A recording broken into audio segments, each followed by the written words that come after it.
the moment a boy loses a male role model, he becomes more likely to be incarcerated at that moment than graduate from college. It ends up that while boys are physically stronger, they're emotionally and neurologically much weaker.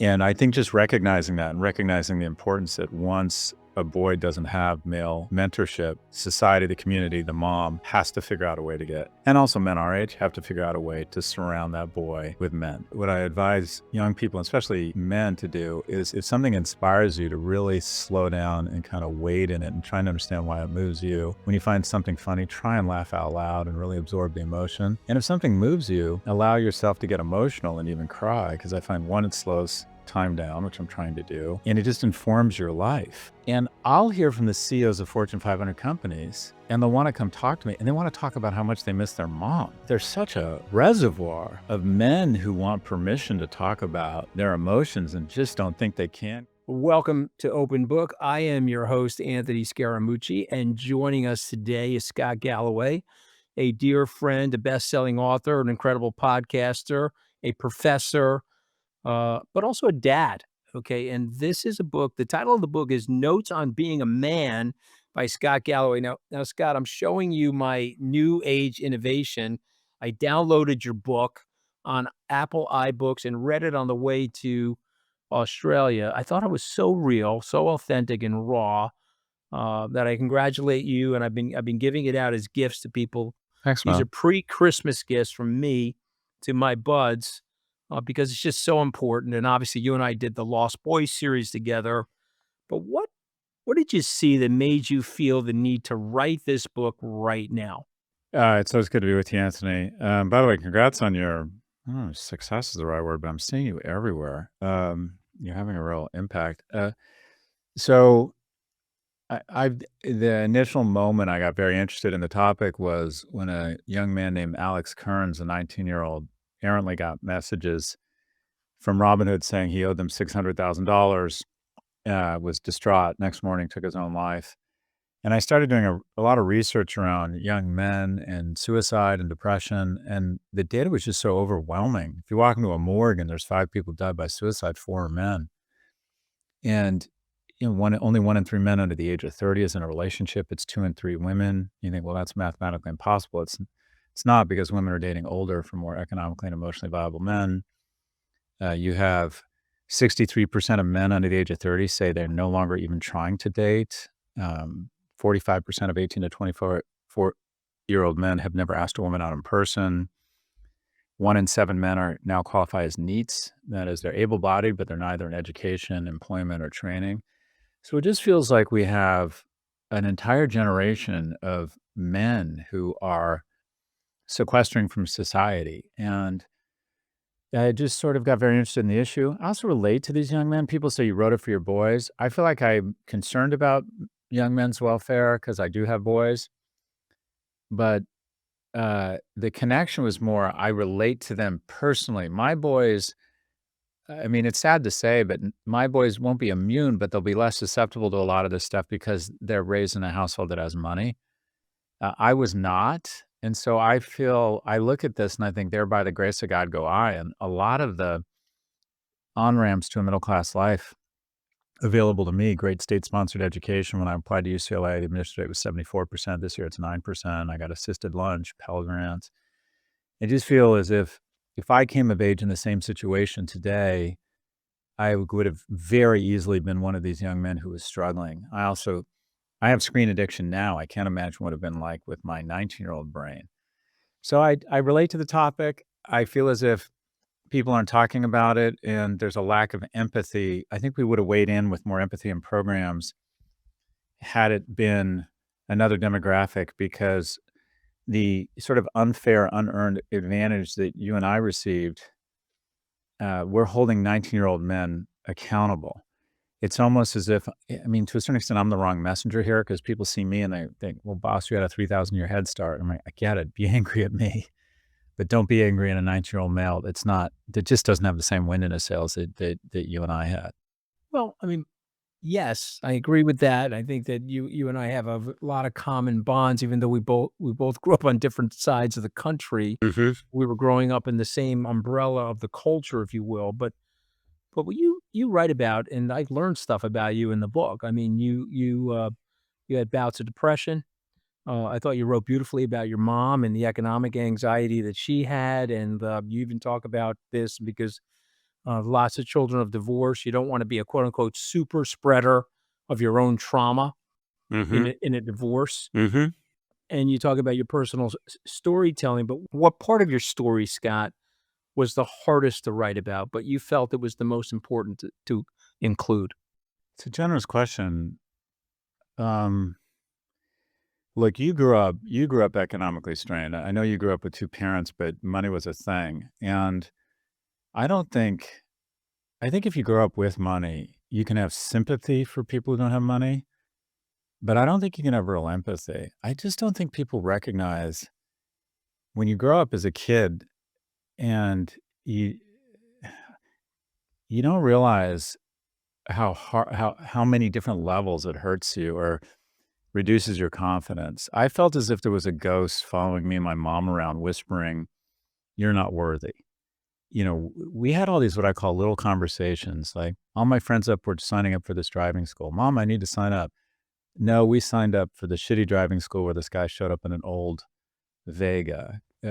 When my team would win at baseball and we'd all go to Farrell's, my mom would kinda sequester me, and I'd realize because my mom wasn't worried about who was gonna pay, and did she have the money, and didn't wanna be in an uncomfortable position. When I didn't get into UCLA the first time I applied, a bunch of my friends' parents, a few of them, I remember them saying, "Well, you're such a smart kid. Get on a plane tomorrow and go to Michigan and refuse to leave until they see you." And it's like, I didn't have a credit card. Like, I wasn't gonna get on a plane for fucking Ann Arbor. I mean, you just don't realize what it's like when you don't have 'em. I'd been on a plane maybe 3 times up until that point, and you start believing you're not worthy of higher education, or you're not worthy of finding a mate, or you're not worthy of getting a good job. I a lot of that, was washed over by my mom gave me something that I think is more important than even maybe economics, and that is every day, just small little ways told me she loved me and she thought I was wonderful, and I still think that's the base of my confidence today. And then some of the stuff that's less virtuous, I don't think I was very kind, Anthony. I think up until the age of 40, I was pretty much saw everything through the lens of what's in it for me. I was never mean. I was never unkind. But I was not philanthropic. I wasn't interested in really helping people unless I saw a route to it coming back to me, and it's sort of I'm not proud of it. I don't I think I could have been such a better man, quite frankly, with just a little amount of effort. At a very early age, I had a lot of success, and I lost it all, then got it back, then lost it all again, and just a few more kind words, a little bit of effort, a little bit of more grace with my ex-wife, a little bit. I just could have been a better man, and I write about that, and the book is more about my shortcomings and my struggles trying to figure it out, and it's hard to put up the mirror sometimes, and we tell ourselves a story that makes ourselves seem that all our success is a function of our character and our grit, and our failures are a function of the markets. Most of my failures, Anthony, if I'm really honest, have been a function of my lack of character, and writing about that isn't a lot of fun. I think you're being a little bit hard on yourself, but I identify with you a great deal because it brought me back. It was one chapter you were talking about your success anxiety, and it brought me back to like my first day on the trading desk at Goldman, Scott. And so I remember it very vividly. I had a hard time moving from the bed to the shower. Okay. So I woke up at 5 a.m. I had to take the train into New York. For I was living in Tarrytown. The movement from the bed to the shower, I didn't want to get in the shower. I had so much anxiety, and I had the full on imposter syndrome going, like, who the hell am I to get on the phone now and to declare myself a research analyst and a research expert to some, 50-year-old portfolio manager. There I was at the ripe old age of 27. And I felt this underconfidence. I felt this anxiety. Now, people say to me today, okay, they see me at 61 and they're like, oh, you seem like Joe Confidence. When did you make the transition, Scott? Like, was it age 40? I mean, for me, it probably wasn't I mean, it's sort of ridiculous to tell you this, but it was it wasn't until I was 50 that I realized, I got this. I can throw the ball. I can get the ball into the hoop if I'm shooting it. I can throw the ball down to the end zone if I need to score a touchdown. But when did you make that transition from the uncertainty to the confidence that you have today? It doesn't sound, again, I try to be as raw as possible and just say what I'm thinking instead of running it through a land acknowledgement or politically correct filter. I think for me, it was women. And that is, when I was growing up, I was exceptionally tall, exceptionally thin, and I had bad acne. And so I looked like Ichabod Crane with bad skin. And then I got to UCLA and I made the crew team. I was always an athlete, but I would never have the size to continue to play football or basketball. And I joined the crew team at UCLA. And one of the wonderful things about UCLA is every athlete has access to the trainers and everything. And they put me on this high carb, 5-meal-a-day diet and put me in the weight room every day. And I went from like 150 to 190 in about 27 months. And I took this drug called Accutane and my skin cleared up. And all of a sudden, women were interested in me. And I got Melanie Kagan, this woman, this like wonderful, high character, attractive woman, like quite frankly, just we fell in love with each other. And I had never had a relationship, much less someone who was high character who just loved me. And I think that kind of gave me just so much confidence that like I'm worthy of a good person's love on that level. Like I knew my mother loved me. I knew I was always going to have friends, but like the confidence to approach a woman who was quite frankly higher quality than me and have her, I was in a relationship with her for about a year. It just gave me a sense of like self that I'd never had up until that point. And then there's a bunch of little things, getting a job at Morgan Stanley. I like you. I read at 21 or 22, I started at Morgan Stanley, and some confidence, also some of that imposter syndrome. But I think if I look back and think the thing that really kind of gave me a base and the thing that worries me about young men now is that they don't have as many venues to demonstrate excellence and find relationships. Because I think someone who you can kind of bare your soul with, and quite frankly, on a lot of levels, be naked with, and they still choose you.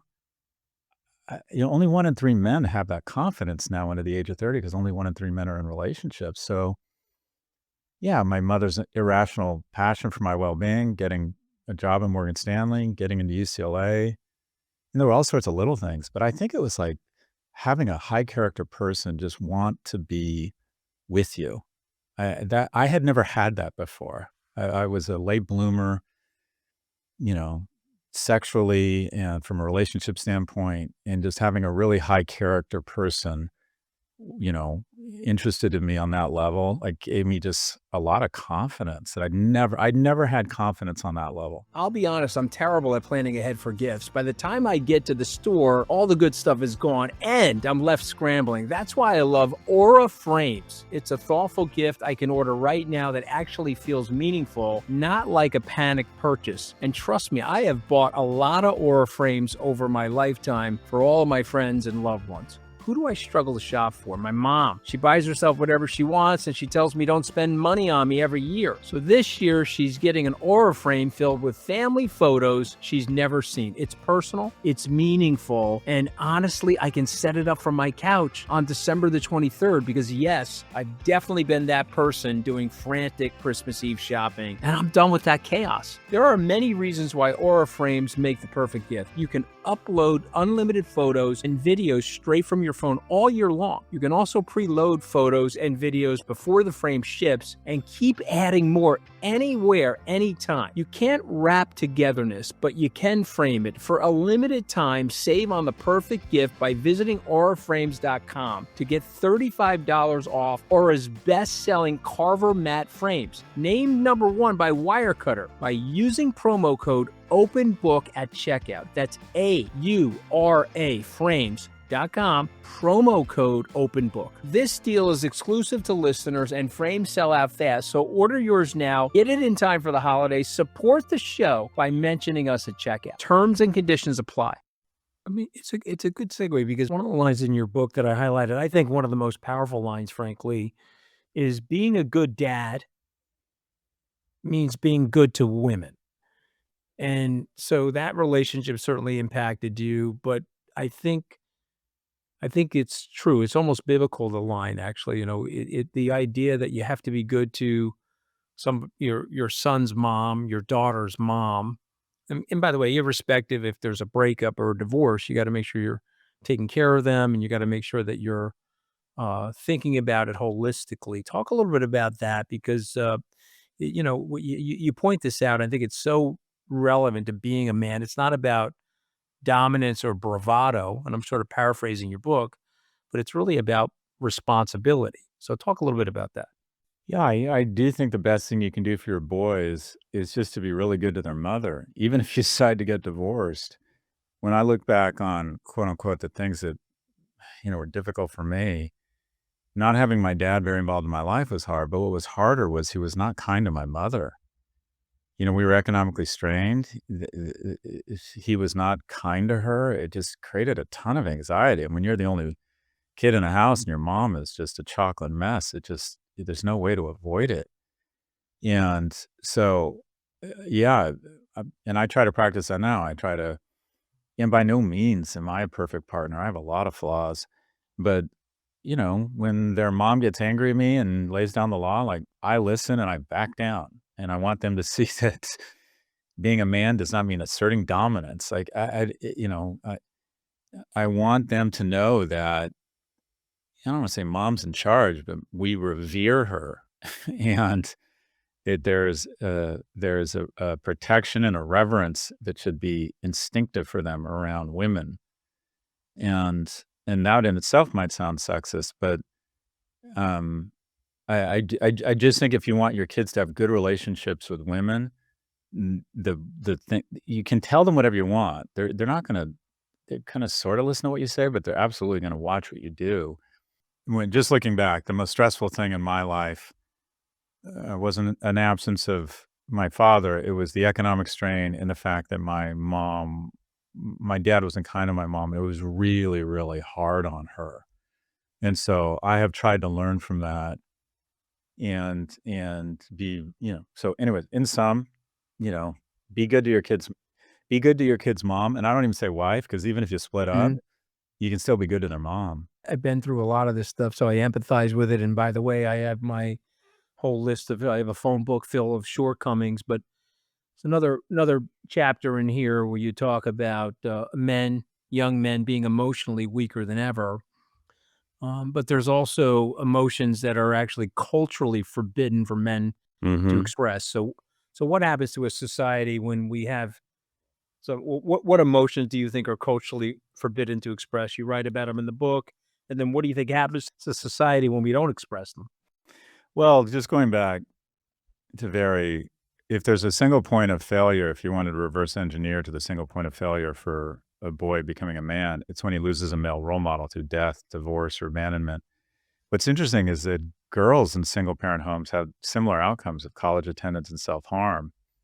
The moment a boy loses a male role model, he becomes more likely to be incarcerated at that moment than graduate from college. It ends up that while boys are physically stronger, they're emotionally and neurologically much weaker.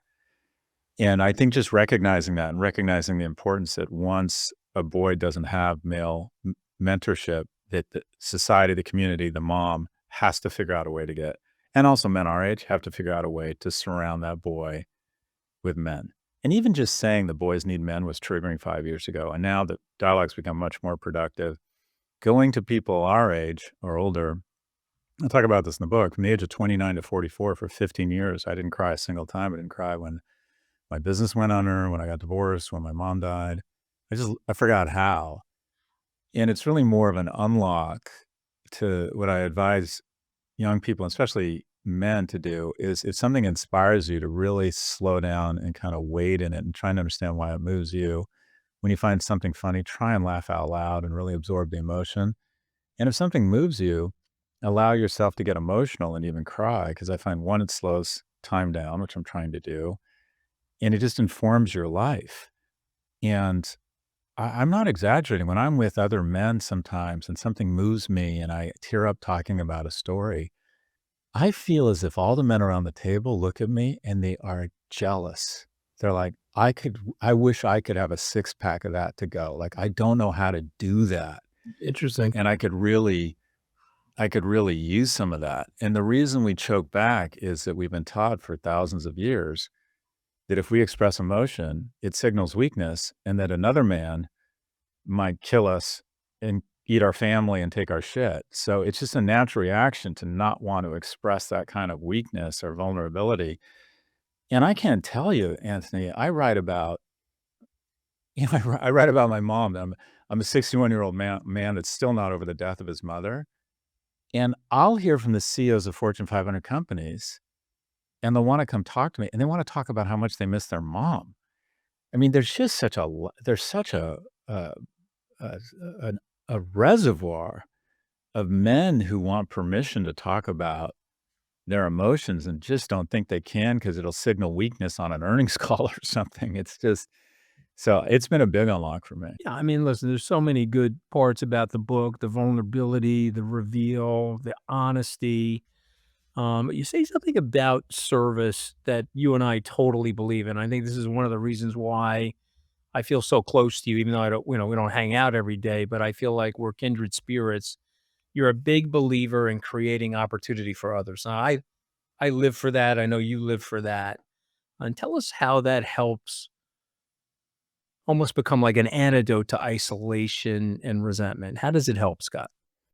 As you get older, you become more thoughtful. That's the good news. The bad news is you become more thoughtful. And I recognize that I had not planted that many trees, the shade of which I won't sit under. And it was time for me to catch up.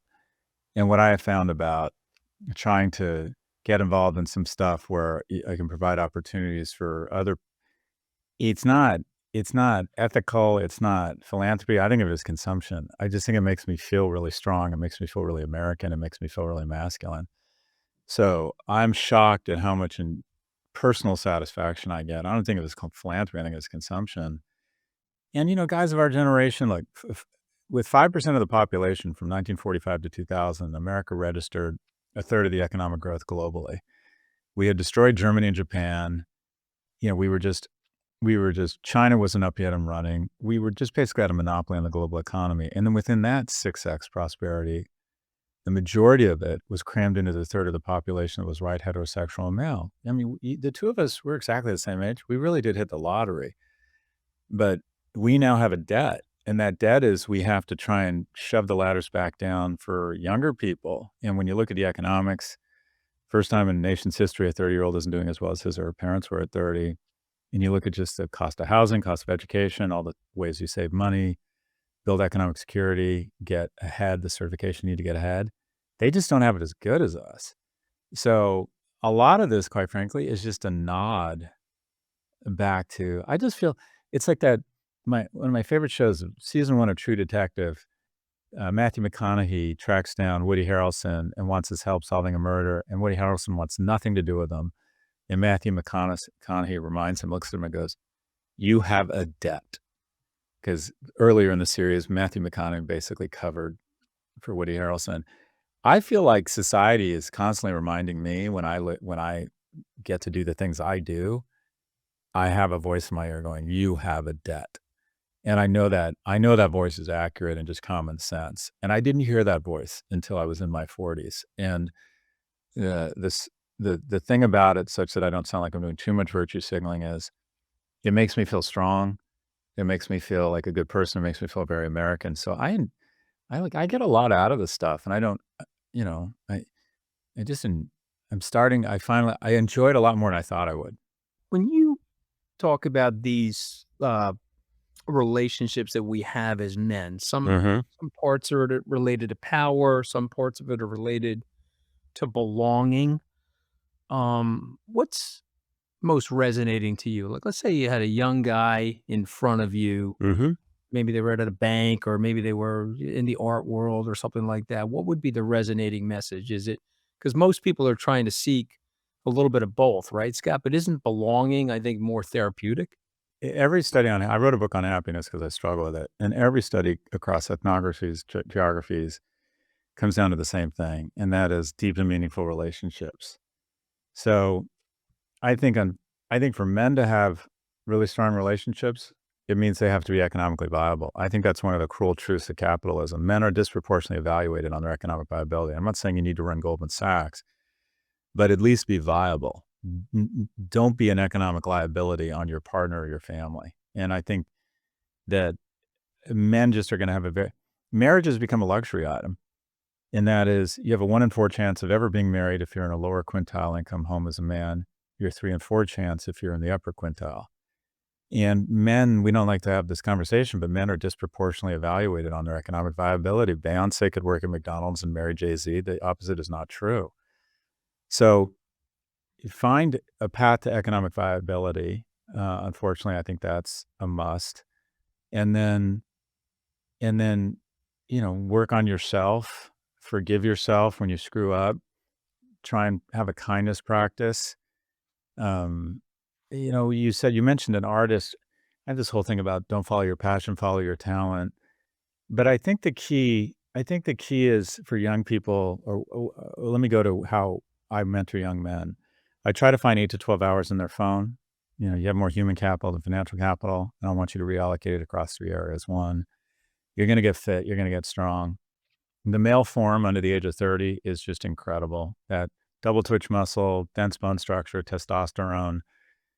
I mean, you're gonna realize you could have been so strong and fast that you'll wish you'd taken advantage of that. So take advantage of it. You'll be less depressed, more attractive to mates. Who breaks up fights at bars? Big, strong men. Who defends our country? Who feels good about themselves? So get strong. Second, you got to make some money. If you have a smartphone, you can make some money. Panera Bread is desperate for people to work in their stores at $18 an hour. You can make 15 to 40 bucks an hour as an Uber driver or TaskRabbitor. And once you get a taste of the flesh of money, you start figuring out capitalism, getting better at it. You start finding out how wonderful money is. And the way to make a lot of money is to start banking a little. And then the third thing is we got to put ourselves in the agency of strangers once or twice a week, church group, athletic league, writing class. And then we're going to slowly but surely make an approach, platonic approach. Do you want to watch the game this weekend? And then eventually a romantic approach. Do you want to grab coffee? And the key is to get to know, because what I try to tell these young men is that everyone you admire has one thing in common. They've endured a massive number of no's. And if you want to punch above your weight class economically or romantically, you have to get used and practice with no. So those are kind of the 3 hacks or exercises I give to young men. And we try and find all that capital in their phone, that human capital. Get off of TikTok, Twitter, YouPorn, Coinbase, Robinhood. All that shit is literally the killers of masculinity in my mind, because the amount of time you spend outside of your home is going to be directly correlated to your success. Men age 20 to 30 are spending less time outdoors than prison inmates right now. So, Scott, we're down to the last couple of minutes here. My producer and I took 5 words out of your book. Okay. So I'm going to say the word. You give me a sentence, something that comes to your mind when I say the word. Okay. Okay, you ready? Mm-hmm. So if I say the word adolescence, you say what? Dopes and junior senator from Pennsylvania. That's how we describe adolescent boys and adolescent girls. The delta in maturity is just striking to me. Masculinity. I say the word masculinity, you say what? Surplus value, noticing more people's lives and notice yours, creating more economic value in jobs than you registered, loving more people than have loved you. Fatherhood. Purpose and being good to their mother. Boys. We've unwittingly bet the entire U.S. economy on our ability to evolve a new species of asocial and asexual males. That's what boys are up against. True story. Okay, last word. I'm going to give you the last word. I say the word men. What comes to mind? I think a lot of males die at 80 and never become men. And I just think it comes back to surplus value. You want to leave having given more than you've taken. Well, I mean, you've certainly done that, Scott. You've been a great friend to me and a great friend to many. Well, thanks, Henry. And, I'm a friend of yours, but also I'm a fan. I do watch Likewise. all of your stuff on Instagram. I love the Kara Scott show. I love you with Ed.